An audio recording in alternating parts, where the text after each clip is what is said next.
siendo renacidos por la palabra de Dios que vive y permanece para siempre.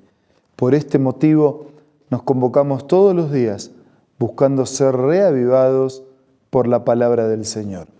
Hoy nos detenemos en el Evangelio según San Marcos, el capítulo 4, y lo hacemos con un espíritu de oración.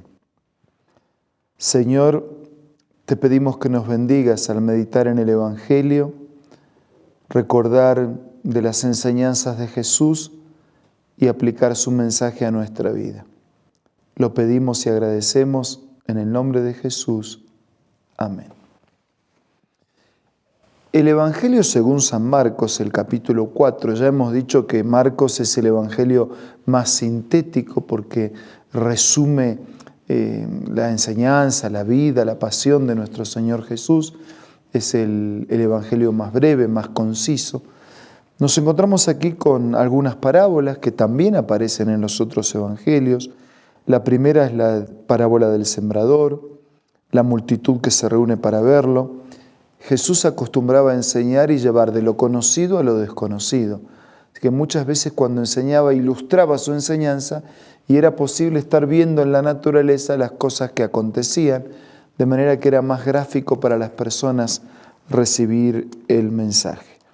Así que esta parábola del sembrador, Jesús dijo, pongan atención, un sembrador salió a sembrar, versículo 3, sucedió que al esparcir él la semilla, una parte cayó junto al camino, llegaron los pájaros y las comieron, otra cayó en terreno pedregoso sin mucha tierra, la semilla brotó pronto porque la tierra no era profunda, pero cuando salió el sol las plantas se marchitaron y por no tener raíz se secaron. Otra parte de la semilla cayó entre espinos, que al crecer la ahogaron de modo que no dio fruto, y las otras cayeron en un buen terreno.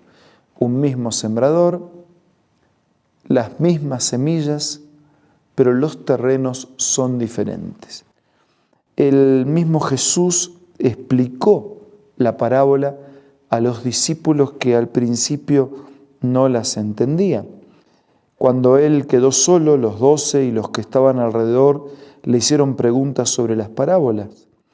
A ustedes se les ha revelado el secreto del reino de Dios, le contestó, pero a los de afuera todo les llega por medio de parábolas, para que por mucho que vean no perciban y por mucho que oigan no entiendan, no sea que se conviertan y sean perdonados. Es decir, que el que quiere entender y puede hacerlo, pero el que está endurecido para rechazar no va a entender ese mensaje de las parábolas. Entonces Jesús dijo, ¿no entienden esta parábola? Versículo 13, ¿cómo podrán entonces entender las demás? El sembrador siembra la palabra. Algunos son como los sembrados junto al camino, y el mismo Jesús explica, donde se siembra la palabra, tan pronto como la oyen, viene Satanás, quita la palabra sembrada.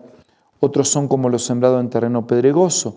Cuando oyen la palabra, enseguida la reciben con alegría, pero como no tienen raíz, duran poco tiempo, y cuando surgen problemas o persecución a causa de la palabra, enseguida se apartan de ella. Otros son como los sembrados entre espinos. Oyen, pero las preocupaciones de esta vida, el engaño de las riquezas y muchos otros malos deseos entran y ahogan la palabra de modo que no da fruto. Pero otros son como los sembrados en buena tierra. Oyen, aceptan, producen una cosecha que rinde el 30, el 60 y hasta el 100 por uno. O sea, el mejor rendimiento. ¿Por qué?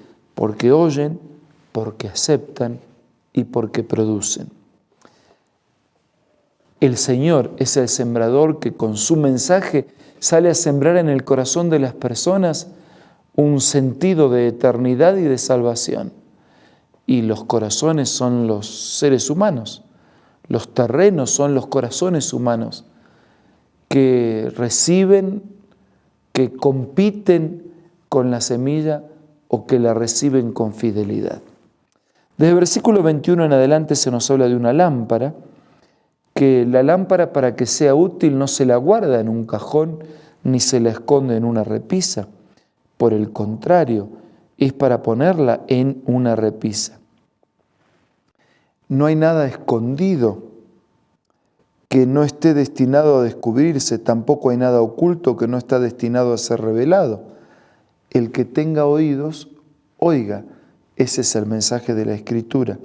Pongan mucha atención, con la medida que aunque midan a otros, se les medirá a ustedes, y aún más se les añadirá.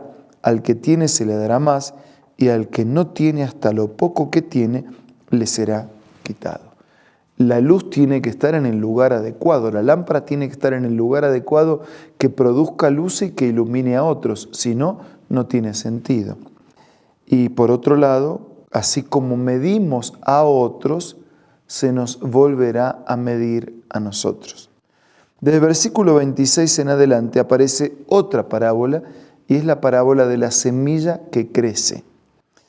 El reino de Dios se parece a quien esparce semilla en la tierra, sin que éste sepa cómo, ya sea que duerma o esté despierto día y noche, brota y crece la semilla.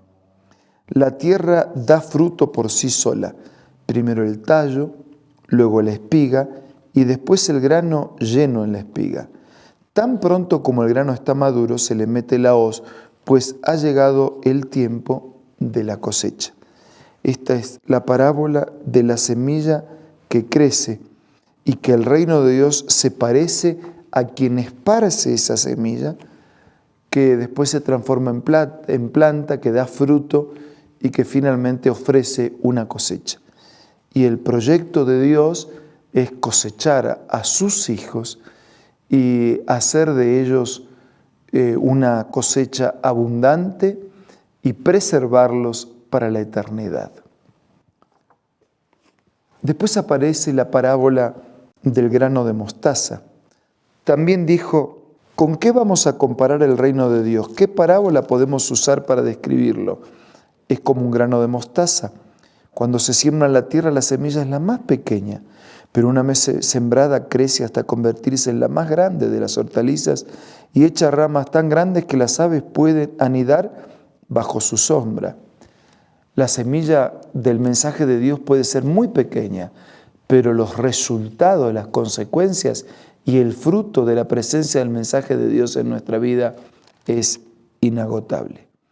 Desde el versículo 35 en adelante nos encontramos con una situación de crisis. Era el anochecer y Jesús con los discípulos iban a cruzar al otro lado del lago. Dejaron a la multitud, se fueron con él en la barca donde estaba. También lo acompañaban otras barcas. Se desató una fuerte tormenta, las olas azotaban la barca, tanto que ya comenzaba a inundarse. Y Jesús, mientras tanto, estaba en la popa durmiendo con un cabezal, así que los discípulos le despertaron. Maestro, ¿no te importa que nos ahoguemos? Él se levantó, reprendió al viento y ordenó al mar, silencio, cálmate. El viento se calmó y todo quedó completamente tranquilo. Y Jesús le dijo, ¿por qué tienen tanto miedo? ¿Todavía no tienen fe? Ellos estaban espantados y se decían unos a otros, ¿quién es este que hasta el viento y el mar le obedecen? Un capítulo de parábolas para destacar que Dios quiere sembrar en el corazón de todas las personas un mismo mensaje de salvación y de eternidad, pero que necesita que nuestro corazón sea receptivo a este mensaje. Un capítulo que nos dice que quienes tienen ese mensaje y lo viven, se transforman en una luz que para que cumpla el propósito de la misma, tiene que estar en el lugar adecuado y ofrecer luz en la oscuridad e iluminar, orientar a las personas. Un capítulo que nos dice que el reino de Dios puede nacer de una semilla muy pequeña en tu corazón, pero que finalmente dará frutos inmensos para la eternidad. Un capítulo que concluye diciendo que no hay tormenta, que no hay crisis, que no hay viento, que no hay mar, que no hay noche, grande y desesperada, que no cuenten con la presencia, con el milagro, con aquel Jesús que calma la tempestad, que evita el naufragio, y un Jesús que dice, silencio, cálmate, porque Él es el que creó el universo y gobierna la naturaleza. Un Jesús que dice, ¿por qué tienen tanto miedo? ¿Todavía no tienen fe? Por eso en este momento yo quiero animar para que su corazón sea una tierra fértil donde la semilla del Evangelio produzca los mejores frutos. Y también quiero animarlo por si usted está atravesando una crisis, una tormenta, una noche difícil, un mar embravecido, un viento que no hay cómo detenerlo. Confía en el Señor. Él no está durmiendo. Su presencia inspira confianza. Solo está esperando que usted le pida y le permita su actuación. ¿Lo va a hacer? Vamos a hablar ahora con Dios a través de la oración.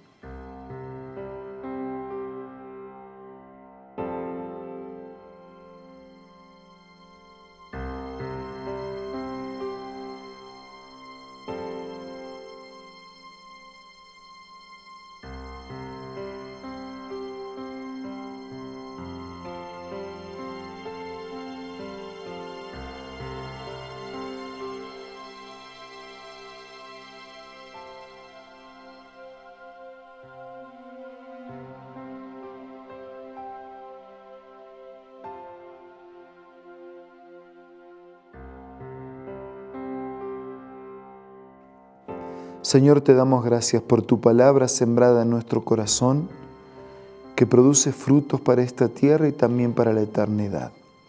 Y te damos gracias porque aún en las peores tormentas de la vida, estás a nuestro lado para calmar, para producir un milagro y para llevar la embarcación a un puerto seguro.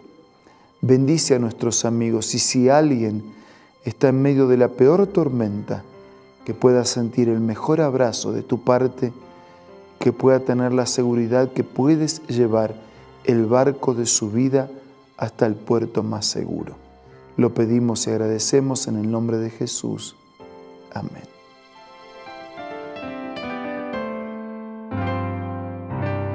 La Biblia, la palabra de Dios, es una carta donde nuestro Creador expresa su amor hacia la humanidad. Es una recopilación de textos que en un principio eran documentos separados, escritos por varias personas, todas ellas inspiradas por Dios. Primero en hebreo, arameo y griego durante un periodo muy dilatado y después reunidos para formar la Biblia cristiana. Está dividida en dos grandes secciones, el Antiguo Testamento con 39 libros y el Nuevo Testamento con 27. En la Biblia se desarrolla la historia de la salvación de Dios al hombre. En toda ella hay una línea conectora que une todo, Jesucristo. Es el personaje principal de la Biblia y el cual trae la revelación definitiva de Dios. Es considerada también el manual de nuestro fabricante. Es vital tener este ejemplar en casa y descubrir su valioso mensaje. Busca también en tu App Store o Play Store y encontrarás varias opciones. No olvides descargar también el aplicativo Reavivados por su palabra y sigue la secuencia de su lectura. La Biblia es la palabra de Dios. Muchas gracias por la compañía. Nos reencontramos mañana para seguir siendo reavivados por la palabra del Señor.